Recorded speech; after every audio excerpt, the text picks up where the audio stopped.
All right, a mag of golden bullet through the Glock 44.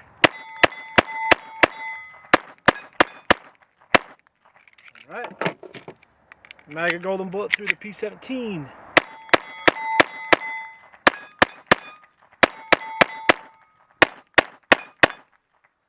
Oh yeah. While we're at it, do a mag of golden bullet through the TX22.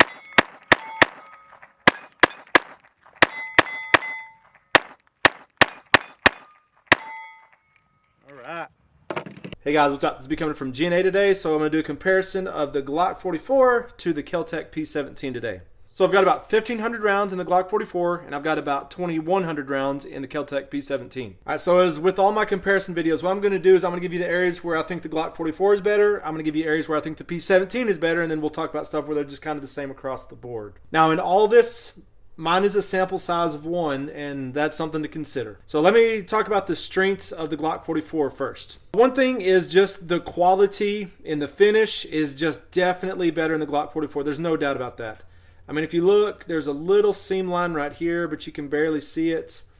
I mean, just everything is just finished off just like a normal Glock, really, except for the slide, and we'll talk about that, the difference in it. But everything is finished off very smoothly, very nicely. There's no rough edges. Everything just looks very clean and just high quality. The thing about the P17 is that it is ultra affordable, and that's going to be one of the benefits, one of the huge strengths of the P17. But to get to that price point, there's places where it's just gonna not be as good, and so there's just places where you can tell that it's just not finished as high quality. And that also goes for the magazines. The magazines are just made of higher quality polymer. Just feel a lot stouter than the P17 mags, but there'll be way more to say about that. Okay, another area where the Glock is better is that right there. It's got the Glock name on it, and of course people are gonna have a lot more faith in that brand name than in the KelTec. Okay, another advantage of the Glock 44 is that it's an exact copy of the Glock 19, and so any holsters or anything you have for the Glock 19 or any other accessories like that is going to work for the Glock 44. Whereas on the P17, there's, you know, it's a brand new gun shape. There's no holsters or anything like that for it. You're good to go on the Glock 44. The other thing on the Glock 44 is that any of the aftermarket parts pretty much work on it. I've heard people already talking about they've already put in, 9mm Glock aftermarket triggers, talked about putting in aftermarket sights on there. I would assume that slide stop, mag release, the takedown lever here, I assume all of that's compatible with just standard Glock 9mm parts, so you can replace all of that with different stuff if you want to upgrade that. The Glock 44 is definitely available. You can find these everywhere. They're easy to get. The P17 is just not as easy to get. Of course, KelTec doesn't have as much capacity, production capacity for sure that Glock does. And so it's going to be a while before you can probably get a P17 or just find them very easily. All right, mag a golden bullet through the Glock 44.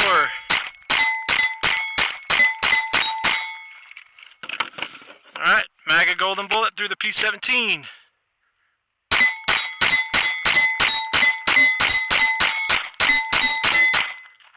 All right. They're both pretty easy to take down, but I definitely prefer it on the Glock 44, and I'll show you why. So just like any Glock, pull the trigger, pull back a little bit, pull down the takedown levers. The slides off the front. You got your recoil spring, guide rod, and then the barrel just falls out just like that. Okay, on the P17, it's real easy. You just pull the slide back a little bit, and it stops right there. And if you pull these takedown tabs, it pulls back a little bit further. Then it pulls the bolt off of the rails right here, and then you pull it far enough back that it comes off of there, and then it just slips off. Okay, so they're both easy to take apart, but the reason I prefer it on the Glock 44 for sure is this right here, is that the barrel and the recoil spring, all of that just totally comes loose. I mean, it's just part of the takedown process, and then you can get to the barrel, you can inspect it, clean it. Same thing with the guide rod, recoil spring. You can get into the slide here real easy, and then you can get down into all of these parts real easy to get that cleaned out. On the P17, the slide probably comes off a little bit easier, but the barrel is fixed. The recoil spring doesn't even come out. To get the barrel out, you're going to have to basically take the gun completely apart, take the two halves apart before that comes out. So it's going to take some effort to get that out. I mean, you can get to it and clean it just fine, but I just prefer to be able to grab the barrel and to really clean it. It just makes it easier. Okay, another reason for me that I prefer the Glock is the mag release is just more what I'm used to. just a standard mag release, standard Glock mag release, just like any other pistol really that I shoot. So it's just more comfortable, more natural for me. I definitely prefer this. Now the P17, it works fine. It's just that it's this paddle style release, kind of H&K style. And it just, I mean, like I said, it works. It's just not natural for me. Okay, on the Glock, another good thing about it is that it has a flared mag well. Makes it really easy to get the mags in there.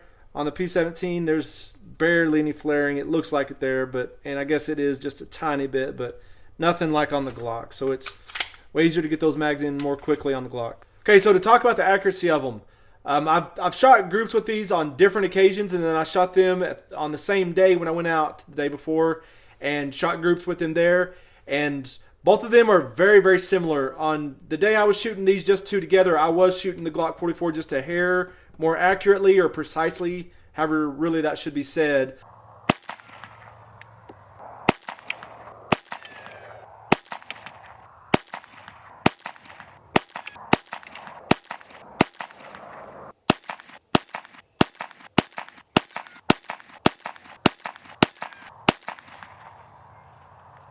But then at the same time, to season the barrels, to get them ready for grouping up with the CCI standard velocity that I shot with those groups, to just get the barrels seasoned to that, I was shooting out to 100 yards, and I was shooting at a 8 or 9 inch steel plate out there at 100 yards, and I hit it twice in one mag of 10 rounds. On the Glock 44, I hit it 4 times out of 10 rounds with the P17.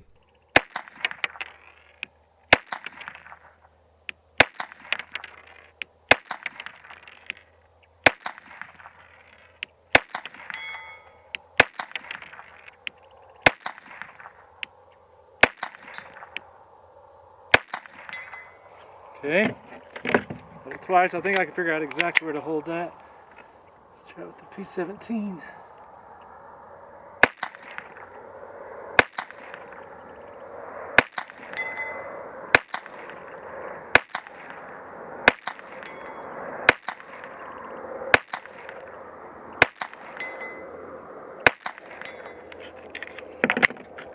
Alright, so the Glock's had its turn, so now I'm going to talk about areas where I think the P17 is better. So the first thing is that the trigger is a whole lot lighter and just a lot better on the P17. So on the P17, just a little bit over 2 pounds. That's what it pulls. I've pulled it a bunch of times. All right, on the Glock, a little bit over 6 pounds. That's what it pulls every time. So the P17 has a way lighter trigger, by 4 pounds, that much lighter. And that's a factory trigger. The one thing I do like better about the Glock trigger, though, I mean, it's super heavy and it's just feels like a Glock trigger, is the reset on it. So on the reset, it's right there, but very tactile. You can hear it very well, and it's just got a good reset. On the P17, it's way lighter, but on the reset, about the same distance, but it's barely noticeable. You can barely hear it. I really can't feel it. And sometimes whenever I'm racing to try to shoot this as fast as possible, sometimes I miss that reset. I don't get out far enough because I can't feel it. Another area where the P17 is better for me is it has been more reliable. Now there is some ammo types that the P17 does not like. Specifically M22 and auto match. It just does not like those. And with the auto match, I haven't tried it with a different lot number yet. I've only shot one time with it. So that may be that on the auto match. I need to try a different lot number. But the M22, I tried different lot numbers, and it didn't matter. It just does not like M22 for whatever reason. But really, those are the only two that I've had problems with, M22 and auto match on the P17. On the Glock 44, there's more ammo types that it does not like. And it's just kind of intermittent, really. But with the Federal bulk, I've had the same problems I've seen other people having, and just with different stuff, it has problems. So the P17 has been more reliable. And then on top of that, on the Glock, there's been stuff that it does like that it still has problems with. Like, for instance, whenever I've shot Stinger in the Glock 44, it's just worked awesome. But there has been several times where with the Stinger, after I've got through with the last round, the slide did not lock back like it should have. Okay, on the Glock, everybody's beating it up for its reliability, and it does. I have the same problems. The slide doesn't lock back sometimes. I get stovepipes. Sometimes, every once in a while I get a light strike, but I think that's ammo most of the time. Sometimes the slide completely closes, so I think I'm good. I pull the trigger, nothing, and I open it, and it's just, there's an empty round in the chamber. It just didn't get it out at all. So I have those same kind of problems. But honestly, whenever I evaluate the problems I have, I think they're all completely related to the recoil spring. And I think if I had a lighter recoil spring, I think that mine would run good. And you know, if you think back to whenever the Glock Gen 4s first came out, they had reliability issues, and it was related to the recoil spring. People definitely were upset about that when that happened, but pretty much basically everybody's forgotten about that. So it's not like Glock is going under because the Glock 44 is not super reliable yet. I think they'll get it there. I may have to buy a new recoil spring. But anyways, right now, the P17 is more reliable for me. Okay, another area that's probably the most obvious thing here about the P17 is how much cheaper it is. So the MSRP on the P17 is $199. And right now, again, it's hard to get, so it's going for the MSRP or sometimes even more. But eventually, whenever they get enough of these out, they're going to be going for $150 to $160 probably.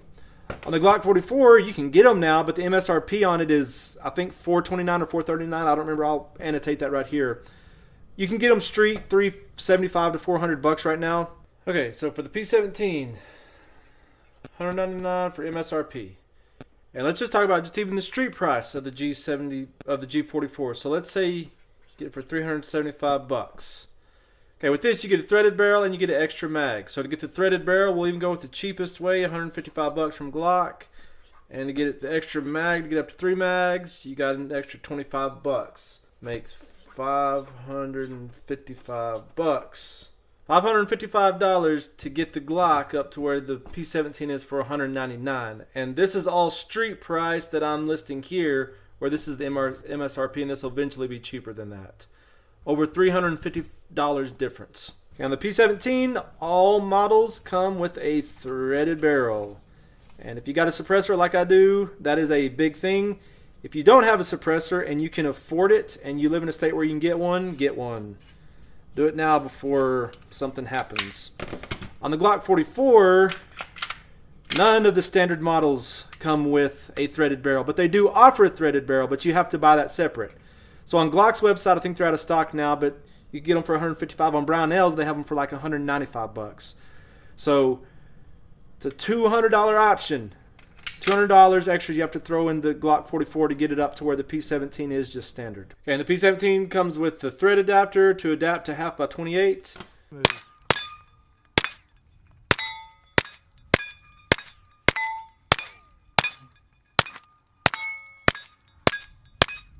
Okay, the P17 comes with 3 mags. The Glock comes with 2 magazines.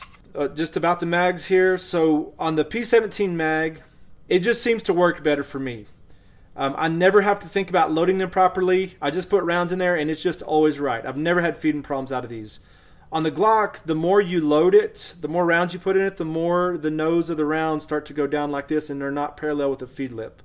What I always do is once I get it loaded is I turn it upside down, pull a little bit of the tension off with this thumb assist, kind of shake it down, not too far forward, but shake it down, and it gets those rounds parallel to the feed lips like that, like they're supposed to. But I never think about that with the P17. It just works. Okay, another huge thing here is that the P17 in the mag holds 16 rounds, and the G44 only holds 10 rounds. Okay, another thing that's better on the P17 is how smooth the slide is. It's just incredibly smooth. It's just like glass, and it takes very little effort. And for people who you may be training to shoot, this is going to be so easy for them to rack this slide. It's just very, very nice. On the Glock, it takes way, way more effort, and it's just not as smooth. You're pulling that big old recoil spring back. It's just not near as easy to rack. Really, it feels nearly just like just a centerfire gun, really, very close to it. And so that just makes me think about that recoil spring, that's the problem with this thing. It's just too heavy. Okay, one thing that's interesting on these two is on the slides, they're basically inverses of each other. So on the Glock, if you don't know what's going on here, so if you see down here on the bottom, this little stripe right here, this is a steel piece. And then this top part right here is actually polymer. All of this top part is polymer where the serrations are at. On the P17, like I said, it's the inverse of that. The top part here is steel, and then the sides here are polymer, which really the sides are not part of the slide, which is kind of the strange thing about the P17 is that there is the slide. And very untraditional, just like, you know, everything KelTec makes. It works, so there's nothing wrong with that, but definitely kind of a, you know, different thing there for sure. But both of their slides are definitely out of the norm. All right, P17 with an empty mag, 12.8 ounces. Glock 44 with an empty mag is 14.8 ounces.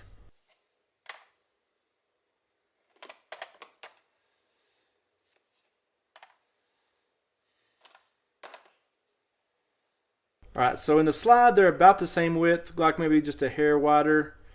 The Glock slide is a little bit longer, but in the grip the P17 is actually just a little bit longer. Now, one thing is, as you look at this, the thickness of them, the Glock is way thicker than the P17. Okay, they both have pick rails. The Glock only has one slot. The P17 has 3 slots. And the Glock's is just a little bit longer. Both of these have adjustable sights on the Glock. Those 2 little screws do the adjustment of windage and elevation. On the P17, that one right there adjusts the windage, and then this set screw right here adjusts the elevation. So the trigger on the Glock, of course, you got this little trigger safety, the little blade here in the middle you got to push. On the P17, there's no safety like that. It is a serrated trigger, but it's just straight pull, no trigger safety there. And of course, neither one of them have a mag, and neither one of them have mag safeties. So on the Glock 44, it's got just standard Glock pyramids here, which is really good, very, very tactile, very grippy, grabs on really well. On the P17, it has this gator grip, which helps. Okay, the P17, all the models that I see have a manual safety on it. All Glocks, of course, have no manual safety on them. And there's some people who won't own a gun without a manual safety. There's some people who won't own a gun that does have a manual safety. The Glock probably has a little bit more room in the trigger guard, not by much, but a little bit. On the front of the Glock, it's got these lines in it. On the P17, it's got these bumps. The front strap has texture, no texture here. And on the Glock, the back strap has texture. The KelTec does not have any texture. The Glock is already big, but it comes with the back straps where you can add even more if you want to. Okay, the mags on the P17 are way easier to take apart.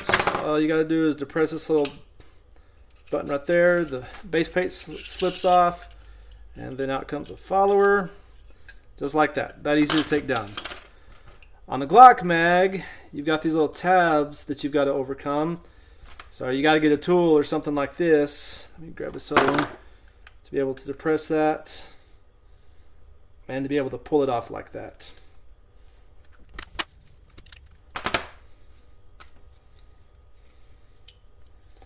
To be able to take it apart like that.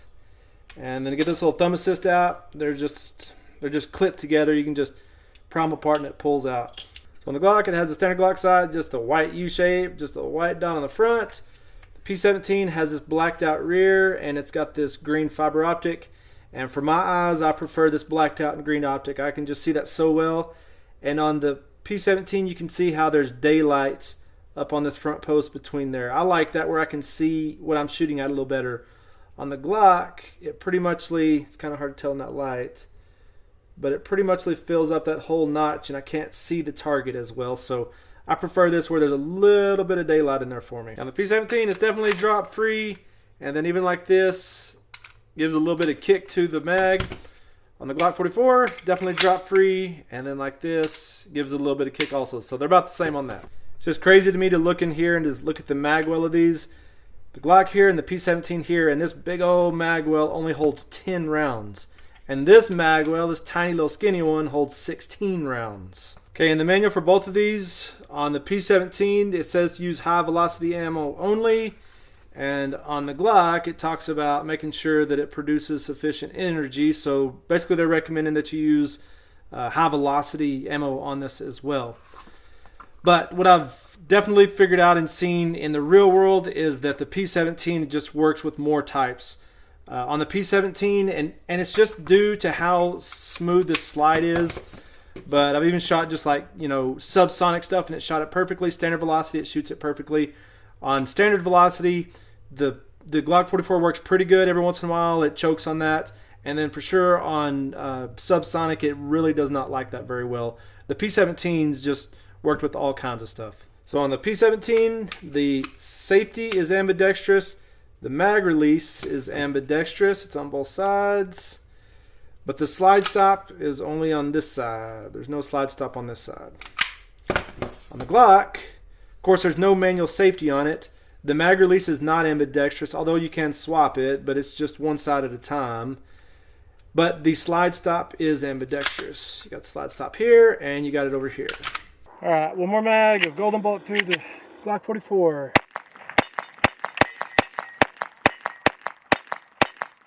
Okay, one more mag of golden bolt through the P17.